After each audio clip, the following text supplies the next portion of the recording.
Okay, gentlemen, we are live. We're ready to go. Tonight, there are no ladies on the Zoom. We got Ivor in real life, so thanks, Ivor, for coming. We got all the other people that are so nice of you to have joined me, and everybody else on Facebook Live, and of course, all the people on Torah Anytime. Thank you for joining. If you want to get in touch, davideisenberg@gmail.com. And if you want some quality Torah content, you're at the right place. Torah Anytime is the place to find it. Okay, so we're going to be seeing a whole bunch of different things over here in Parashat Vayeitzei. Let's start with the first verse. So on page 144 in the Art Scroll Chumashim, 28:10, Chav Ches Yud. If you have a other Chumash, Vayeitzei Yaakov Beersheba Charana. Yaakov leaves Beersheba and he goes to Haran. So Rashi says, Vayeitzei, in the second Rashi, he only has to say Vayelech Yaakov Charana. Why do I need to tell you where Yaakov's left from? All I need to tell you is that Yaakov has gone to Haran. I don't need to know where he's left from Beersheba because we saw before that he's left Beersheba. So therefore, why has he mentioned Tziyosoi? Why has he mentioned the fact that he's left anyway? So it tells you that a tzaddik leaving a place makes a rosham, makes a difference. You can see the difference when he leaves, because when the tzaddik's in the city, he is its splendor and he is its shine and he is its beauty. And when he leaves, then all the splendor, shine, and beauty is gone away. So that's what he says. That's a very, very famous Rashi. So Rav Zalman Sorotzkin in his Aznayim LaTorah makes a very interesting point, and actually, in a way, a bit of a, I would say, I don't know if the word is cynical. I'm not sure what the right word for the point is, but you'll hear me out in a minute. You'll hear what the point is, and you hear what I'm trying to say with this. Yaakov, he says the following. It tells you that Yitzias Tzaddik min Hamokom, when a tzaddik leaves a place, it makes a difference. Says, why is it when the tzaddik leaves the place, it makes a difference? Why isn't it when the tzaddik lives in the city, why does that not make a difference? And that's the point that he makes. Nobody looks out for the obvious things. Nobody looks out for it. So therefore, nobody notices and it makes no difference. It's very interesting. I remember Yoel Gold, Rabbi Yoel Gold, who now is in Los Angeles and puts out wonderful videos and stories, etc., etc. He told a story. He came here about 5 years ago. For the third time, we did Shabbat UK. Aaron Kampf did a very, very big Shabbat UK, and we did it together with Eitan Katz and Rabbi Yoel Gold, and it was at Holy Law, and there was well over 1,000 people there. It was an amazing, amazing event. And Rabbi Gold, the first night he was here, he came on Thursday night, and we had a small private kumsitz at Simon Fine's house in Hale. And there he told the following story. It's a true story, an interesting story. I mean, whatever, it's a simple story, but I think there's still the point that he makes is very valid. And he said the following: when he was yeshiva in Lakewood, on Thursday night, the cook used to make chopped liver. I said that was the only decent thing the cook was able to make was that chopped liver. All the other food that the cook made was not really that great, but the chopped liver was really fantastic. And basically what happened was there was a restaurant about half an hour away, walking distance, but if you had a car, about 5 minutes. And that restaurant got wind that this fellow makes amazing chopped liver. So what they did was they came to him and they said, Mr. So-and-so, we'd like to buy chopped liver off you to sell in our shop. We've been told you make great chopped liver. We've tried it. We've tasted it. It's amazing. Can we get your chopped liver? I said, yeah, sure. So he started selling the chopped liver to the shop over there. Now, unbeknownst to the Bochrim in the yeshiva, the chopped liver that was being sold in that shop, that everybody hailed as the chopped liver in Lakewood, the best one to get, was actually the same chopped liver that everybody else in yeshiva was eating, because the same guy was making it. So some boys every Thursday night used to get a lift, they used to get a taxi together, and they used to travel that half hour, the 5 minute or 10 minutes in the car, and they used to go to that shop and they used to buy chopped liver to get onions with, and you come back and you bought the crackers, and you tell everybody, I went to the shop and we got the chopped liver. And everybody saying, you guys are eating yeshiva chopped liver. Yeah, you guys are stuck with the yeshiva rubbish. We went to the shop and we bought this chopped liver. This is quality chopped liver. That's yeshiva rubbish. Not realizing that in reality, it was exactly the same chopped liver. And he said after a while, when the people realized, they stopped going to the shop, and they felt quite stupid for having made this big fuss about the fact that they got the restaurant chopped liver, when the restaurant chopped liver was actually just the same chopped liver that everybody else had in yeshiva. And then he said the following, a very interesting point that he made. He said, you know what? I feel like not chopped liver at the moment. Yeah, you schlepped me over from Los Angeles. So he'd flown over from Los Angeles, especially for that Shabbos, and he was in different shuls. He was in Vine Street, and he was in Holy Law, and he was in Shrubberies, and he was in Mead Hill. He was all over the place. We really, and then the Friday night he spoke in Holy Law at the big Friday night davening, and Motzei Shabbos he spoke in Holy Law at the big Motzei Shabbos concert. He was really everywhere. He really was very, very busy. And he said, you schlepped me in thinking, wow, we've imported the chopped liver from the restaurant. He says, you guys don't realize you got enough chopped liver over here, and it's pretty good. It's the same thing. You look at Rabbi Chazan, you got all these other Rabbanim over here in town. They know what they're doing. You don't need to schlep me in from Los Angeles to speak. You could have used local talent. But the truth is, nobody ever comes to hear local talent. Because local talent is like... We hear him anytime. We can go hear Eisenberg, we can go hear Rabbi Chazan, and we can go hear all these other people. I'm sure Rabbi Y.Y. Rubenstein never got a big showing or a big crowd when he lived here in Manchester. When he comes back now, they're like, oh, Rabbi Y.Y. Rubenstein has come from America. We are not worthy. And you got like hundreds of people that come and flock to hear what he has to say. But he used to live here, for goodness sake. You could have heard him every second day if you wanted to. Yeah, lived there in Manchester was nothing.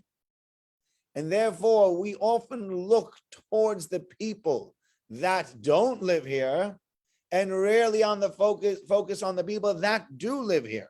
And that's what Rav Zalman Sorotskin is trying to say over here. He says what we have in this instance is you have people leaving a town, and when he leaves the town, everybody goes, what a loss for the town. He was such a great supporter of so many moisters. Oh, he's such a great Talmid Chacham. Oh, he's such a great speaker. He was such a great Baal Tzedakah. He was such a great doer in the shul, even if he didn't have money. There are lots of people that do lots of stuff all around town for so many different organizations, and they are never really appreciated for who they are, for what they do, until they leave. And when they leave, suddenly everybody goes, no. We didn't even know who we had amongst us.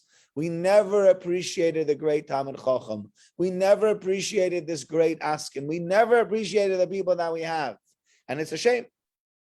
But that's what he's saying over here is that, it's, of course, he says when the tzaddik leaves, it makes a big difference. Of course, it makes a difference. But he says the point is when he's in your town, he should also make a difference. And you need to ensure that when somebody lives amongst you, especially somebody who is special, who has great qualities, who has great talent, who has things you can learn from them, don't wait for those people to leave to then say, what a shame we should have used this person.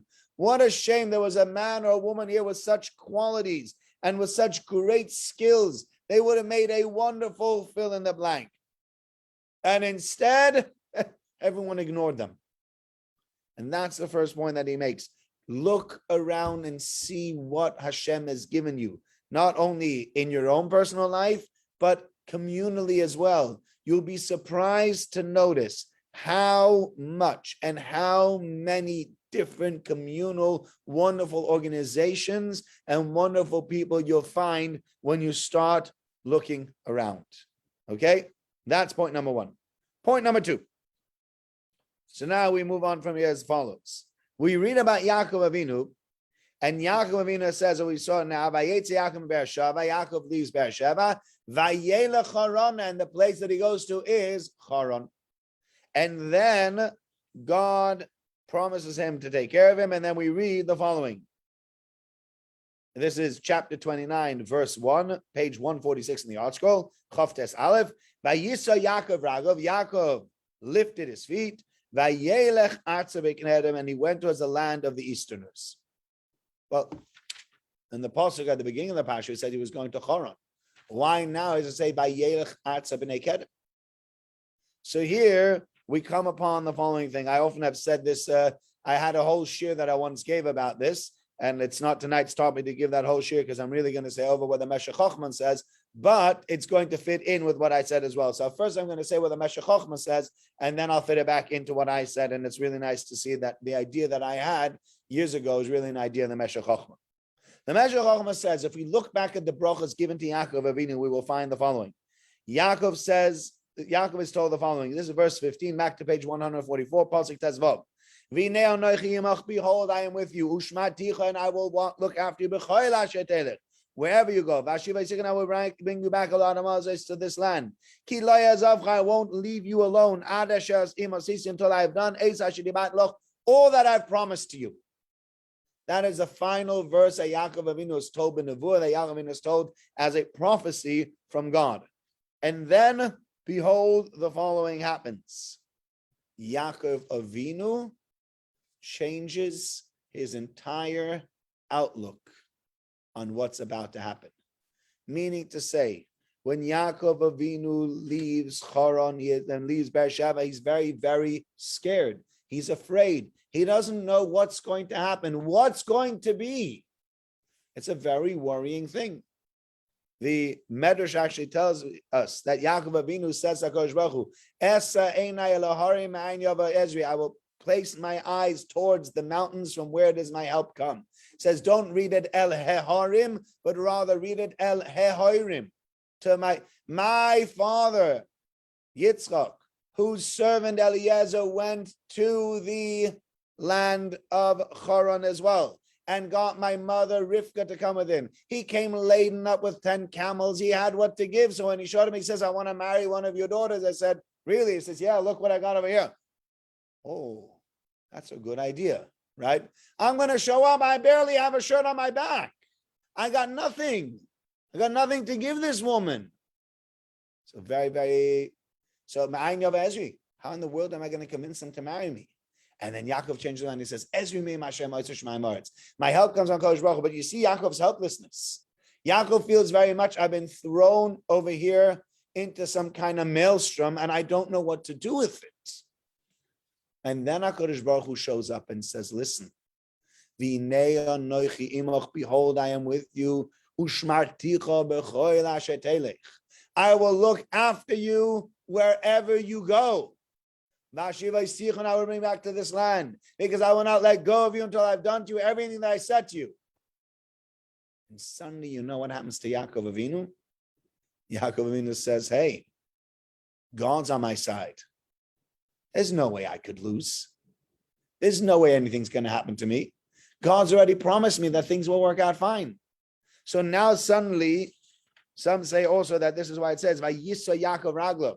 Yaakov lifted his feet. What do you mean he lifted his feet? Why did he lift up his feet? What does that mean? It means that he had a light-footedness. You know why he was so light-footed? He's going with God with him. When you're walking with God and God says, hey, I'm on your side and I'm going wherever you go, I'm with you. You know what you say to yourself? I got this one. Whatever you're going to throw at me, I got God on my side. How can I lose? The mashal I like to give is the following. I remember years ago, I used to learn with some people in shul. And what used to happen was the following. There were sometimes Champions League games on the same time as we were learning. It was Tuesday night is Champions League. And we used to learn, and the fellow was a big Man City fan. And when Manchester City was playing in the Champions League, he wanted to watch it when he got home. He was going to catch up on catch-up TV. And so therefore he always said, whatever the score is, don't you dare tell me the score. Do you know why? Once you know the score, all the excitement of the entire game has been pulled out. You know, there have been games where people have scored, for example, going back to Manchester City. I mean, there are many teams like that. But Man City on the last day in 2012, it was either 2011 or 2012, the last day of the season. And they were down 2-1 against QPR, and they scored 2 goals in the last 90 seconds after regulation time had ended already. And with that, they won the championship in a drought that had gone on for ages. If you had said to somebody in the 90th minute, I think City is going to win, you would have said, are you crazy? They need 2 goals. There's 3 minutes left. How are they going to win this championship? Even if they drew, They lose. Only if they win. That means 2 goals in 180 seconds. What are the chances? But if I told you beforehand, listen, if I told you before you watch the game, the final score is 3-2. And I know the final score because I've already watched the game. How nervous are you in the 90th minute? Not at all. How nervous are you in the 91st minute? Because there's only 120 seconds left. So I don't care. Eisenberg watched the game before. Yeah, Eisenberg watched the game already. The game was over. He's not a Navi or anything. He's seen the game already. He told me exactly what the score is going to be. There's no nerves or anything. I know the final score is 3-2. How? I don't know. But a guy who watched the end already told me that this is what the final score is going to be. So there's no question what's going to happen. The excitement is out. I remember once watching a professional, simple Simon, or in America, they say Simon Says. You know, the professional, and what this guy did basically is he was professional at this, right? Simon Says stand up, Simon Says sit down, Simon Says, I used to get people out left, right, and center. He was very quick. He was very, very good. And he did. They were down to, I don't know, 100 people in this big, big game. And he walks up to this little kid and says, Simon Says, what's your name? And he says, I don't know, Robert. Okay, Simon says, Robert, you are going to win this game. Simon says, Robert, come with me and sit over here. Simon says, Robert, you don't do anything that I say right now. Just do and sit here quietly. And then he went back to play Simon Says with the other 99 people until they all were out. Simon Says, Robert wins. Of course, Robert won. Yeah, he wasn't part of the game. He was sitting on the chair next door. There was no Shaila. There wasn't even a question who's going to win. Of course, he won. God says, I'm on your side. You're going to win. Says Yaakov Avinu, all right, I'm going to win. And then you look through the whole Parasha. That's why he goes just out to Bnei Kedem. On the way to Choron, before God had promised him that, he says, where am I going to go? I have only one place to go. The only place I feel safe, the only place where I think maybe I could run away to is my uncle's house. After God says, I will look after you wherever you go, says Yaakov Avinu, I don't need to be so careful to end up right away in Choron, to go straight to my uncle's house. Because even if I don't have in my uncle's house, what's the big deal? What's going to happen? God says he's going to look after me wherever I go. I got nothing to worry about. And then that's why you read about Yaakov Avinu. Yaakov Avinu comes across very, very weak in this week's Parasha. If you read the Parasha, he says, work for 7 years, no problem. After 7 years, gives him the wrong wife, no problem. Work another 7 years, no problem. Every time he changes it, I want blotches and I want spots and I want round things and I want this and I want that. And Yaakov goes, no issue. Yeah, no problem. No problem. You know, why is Yaakov Avinu? It feels like Yaakov Avinu is just allowing himself to be pushed around. Pardon? He's got God on his side. When he's got God on his side, there's no question. Yeah, so he knows it's all going to be great. He knows it's all going to be great. So Lavan, he says, look, Lavan, you want to change? You can change. I don't care. Right? Yaakov Avinu actually says the following.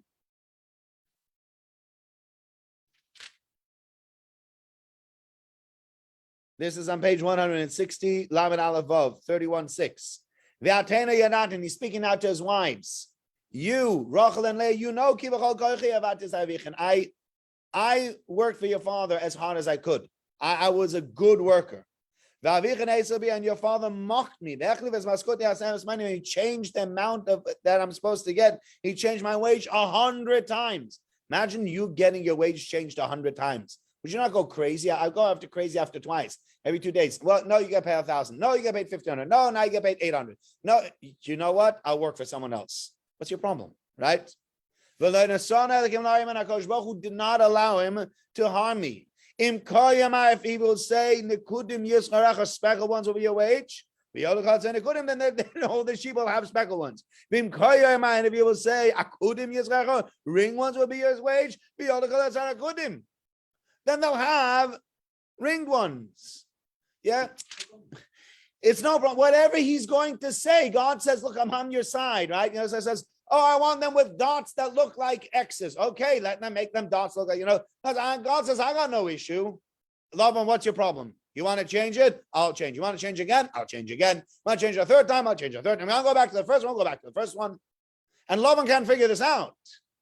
But Yaakov says, I got nothing to worry about. God told me as I left my house, listen, I'm with you and you're going to be taken care of wherever you go. Then I got nothing to worry about. I'm going to win no matter what happens. So I don't have to worry how the other side is playing. It's looking tight. It's 2-1 and it's the 91st minute. How are we going to win? The answer is I saw the end of the game and we won 3-2. So there's nothing to worry about. Yaakov Avinu says there's nothing to worry about.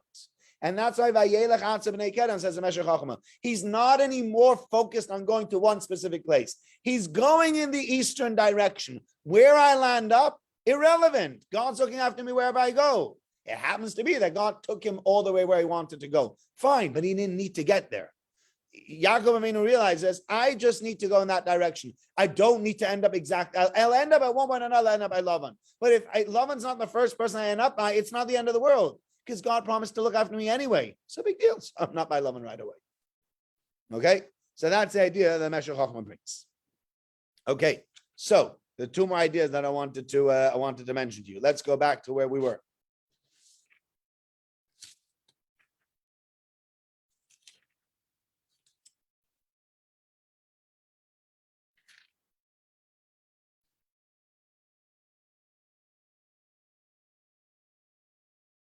So here we go. Yaakov Avinu ends up by Lavan. We're on page 150 now. He ends up by Lavan, and Lavan says to him, listen, just because you're my brother doesn't mean you have to work for me for free. Tell me what you want. Yeah, it's very nice of him. After 30 days, the way the Rabbi Yerucham says, he worked so well that even a swindler like Lavan felt bad not paying him. He was such a great worker that even the greatest charlatan says, look, I got to pay this guy. It's like embarrassing. I have to give him something. So he says to him, okay, what do you want to get paid?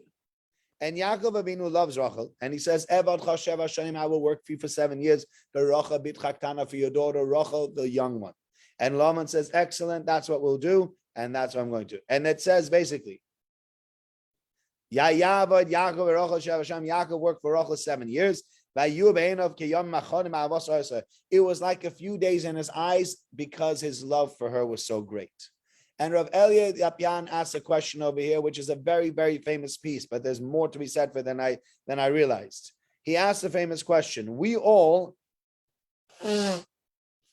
when we're excited for something, every day it drags out.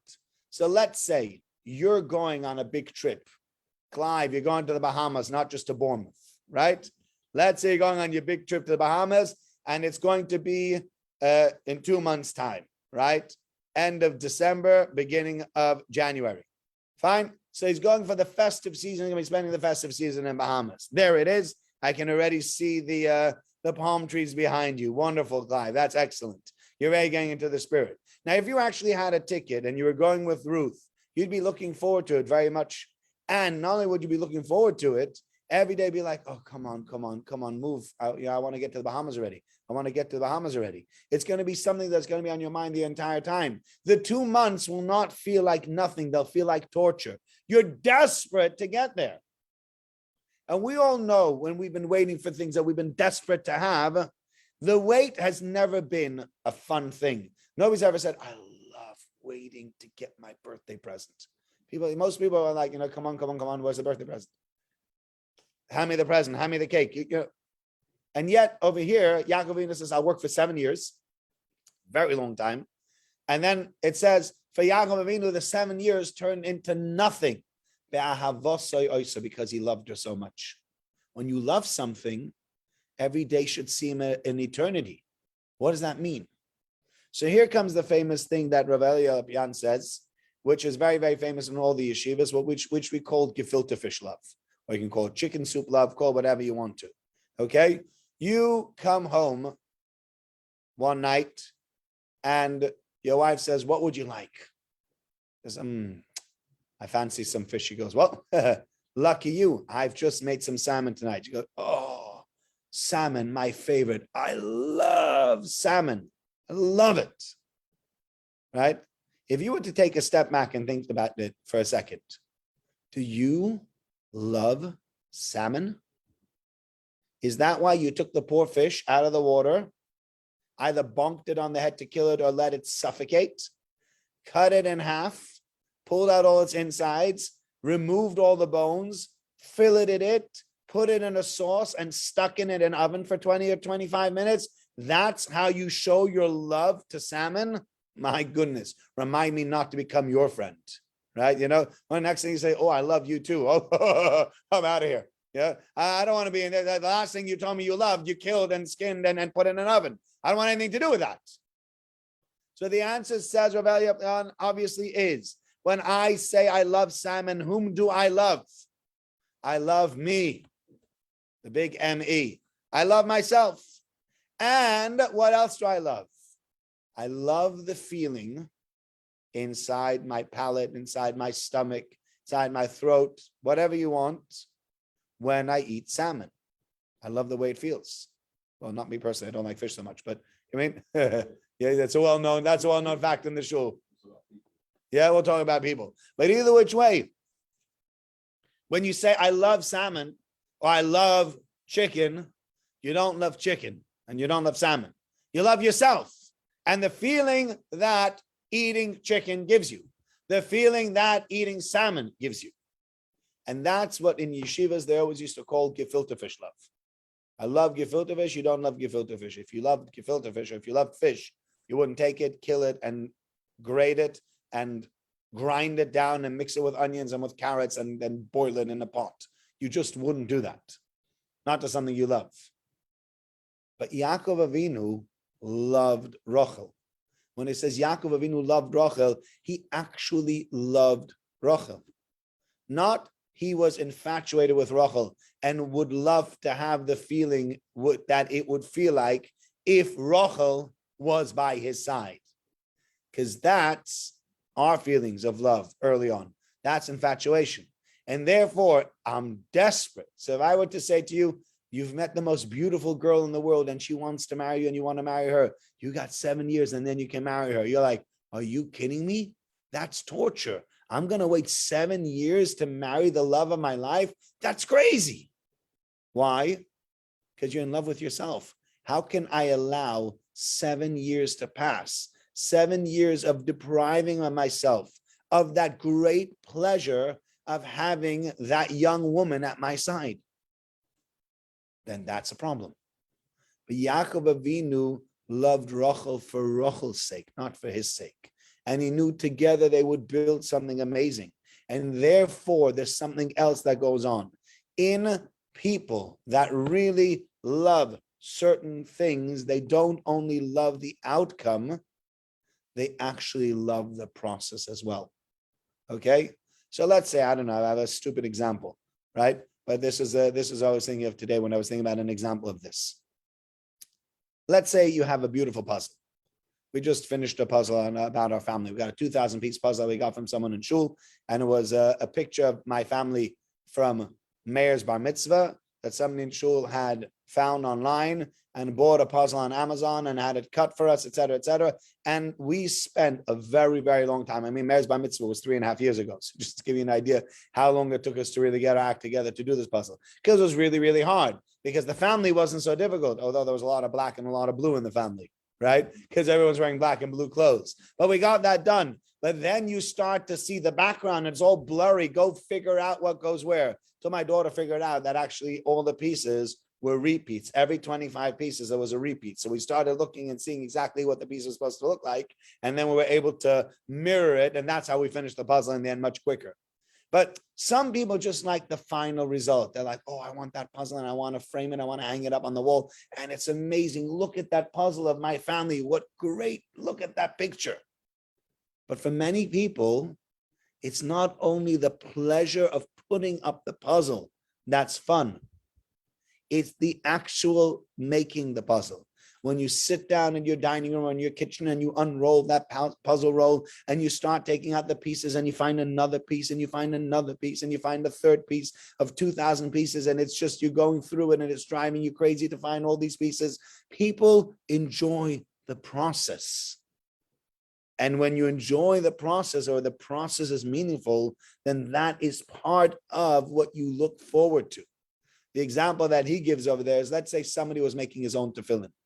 So he caught the animal and he shechted the animal and he skinned the animal and he gets those hides and he dries them out and he shapes it and he turns it into the parchment, and another party turns into the actual boxes of the tefillin. Every step, every stage of making these tefillin is very special.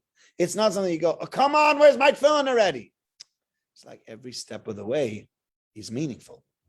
And that's what he means over here. Yaakov Avinu has a true love for Rachel, not only an infatuation where he loves himself. He actually loves, and therefore the process itself was exciting. The process of the 7 years of getting there is something that fills him with excitement and that fills him with joy and doesn't feel like it takes forever, because the process itself is enjoyable, as opposed to just looking for the outcome, the final thing. Oh, I finally got there. Are we there yet, Daddy? Are we there yet? You're driving down the road on the motorway and you have 200 miles left to go. And then, are we there yet? Now it's 190 miles. We got a long way to go. They just want to get there, right? But some people enjoy the drive. I personally don't like driving, but I know some people that love driving. And so therefore, if they have to go from Manchester to London, the 3.5 hours that it takes to drive, well, 3.5 hours, 4 hours that it takes to drive from Manchester to London, they take a scenic route or they go on a picturesque way. You drive to the Lake District, the actual drive to the Lake District. You get out at Windermere and you're driving through all the different, we drove on a beautiful road to get to somewhere that I did a kumsitz for my son's class last year in June. And I drove with a friend of mine. The drive was so beautiful. It was a really, really nice road, up a mountain, down the mountain, around, seeing the sheep, seeing the lakes. It's just the actual drive was so scenic. You don't say to yourself, oh, when will we get there? Because you're enjoying the way. And that's what it is, enjoying the journey. And Yaakov Avinu, it was less, it was like his eyes, like a couple of days. Why? Because he loved her so much. And he knew getting to that's a stage. It's building towards my future. It's not only, oh, I'm desperate to have this lady. I'm building something now. And when you're building, the actual building is exciting as well. Now, one last thing that I want to say tonight, and that's the following. The Ohr HaChaim HaKadosh speaks about this. He asks the following question. He says, how could it be that Lavan gets away with this whole thing, that he's going to give Yaakov Avinu Leah? Yaakov Avinu should say, take this woman back. I didn't ask her. He said, yeah, but that's not the way we do things in our place. In our place, the older girl always gets married before the younger girl. Did we have a deal? Yeah. What was my deal? My deal was Rachel bitcha aktana. Your daughter, Rachel, the younger one. That's it. I made it very, very clear from the outset, this is the only thing I'm accepting. So, he told everybody knew. Everybody knew the deal was Rachel. So how does Lavan get away with this? How does Lavan legally get away with this? So some people say he doesn't, and Yaakov Avinu just moved over. And we go back to the question, to the answer we said before. If this happened, then Yaakov knew, then God wanted it to happen, and God's looking after me this whole route anyway. So I just got to let it go. But what the Ohr HaChaim says is very interesting. He says, look at the verse. Yaakov says to Lavan, I will work for you for 7 years, Barucha bitcha aktana, for your youngest daughter Rachel. This is verse 18, chapter 29, Chof Tes Yud Ches. Lavan says back, Toiv titi oisalach, I would love to give her to you. I would prefer to give her to you than to any other man. Shvoi madi, live with me, stay with me, do this. Let's do the deal. Says Ohr HaChaim, what does the word titi mean? Titi means, I will give her to you. Lavan is saying the deal is not the way you said it. You know what the deal is going to be? No, he did not. He says, you know what? He says, I will work for you for 7 years. And he doesn't say, yes, those 7 years will be, I will give you Rachel. So he says, says Ohr HaChaim, the deal that he made with Yaakov was very different than what you think. He says to Yaakov Avinu, no. You know what we'll do like this? You work for me for 7 years, and I promise you, if you work for me for those 7 years, I will not give this Rachel to any other man. Okay? That's the promise. You will be allowed to marry her at the end of 7 years, but not because of the 7 years work that you did. The 7 years work, you're not getting Rachel in return for the 7 years work. You know what you're getting in return for the 7 years work? My promise not to give her to any other man. And therefore, Toiv Titi Oisaloch, it is better for me to give her to you, Titi, as a present, rather than giving her to anybody else. So you know what? That's what we'll do. At the end of the 7 years, says Yaakov, I worked for 7 years. I want my wife. So he says, fine, you'll get her.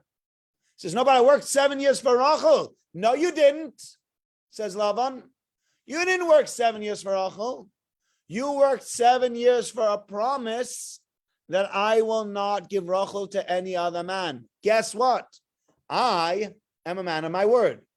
Now, you wanted to marry Rachel. You can't marry Rachel without before first marrying Leah, because that's the way we do it here. He says, but that's not who I work for. No, you didn't work for anybody.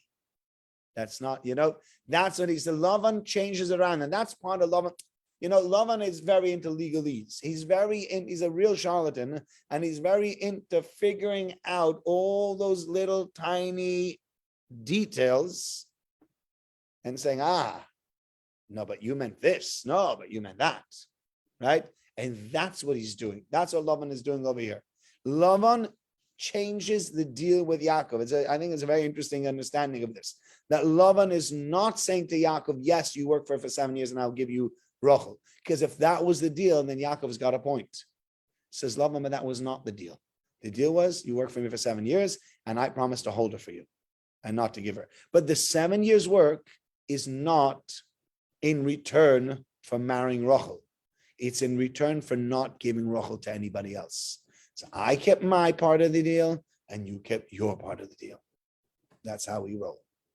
Again, Yaakov Avinu ends up winning. Why? As we saw before, Kodesh Baruch Hu promises him, I will be with you the whole way through. Whatever happens, you don't have to worry. I'm with you. It's all good. And so Yaakov Avinu takes it in his stride.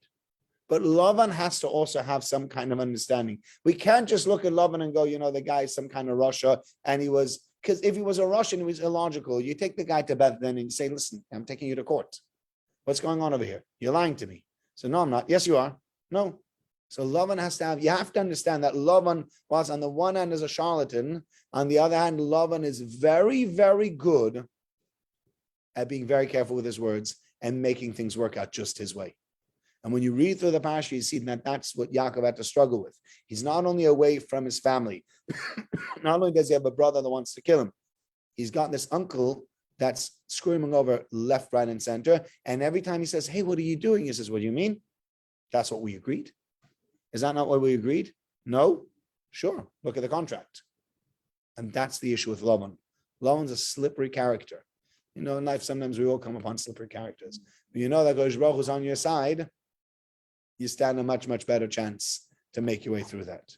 Anyway, that's what I wanted to share with you tonight. Thank you so much for you guys joining me on Facebook Live. Thank you for joining me on Zoom. Thank you, Ivor, for being here in person. And thank you for those who joined me on Torah Anytime. As I mentioned before, if you want to get in touch, davideisenberg@gmail.com, and look forward. Next week, there won't be a show. I'm away in Israel. I have a wedding of a nephew. It's a Shem in 2 weeks' time. So it's Parashas Vayeitzei. We'll be back. Yeah, thank you. No issue. Thank you very much. Thank you.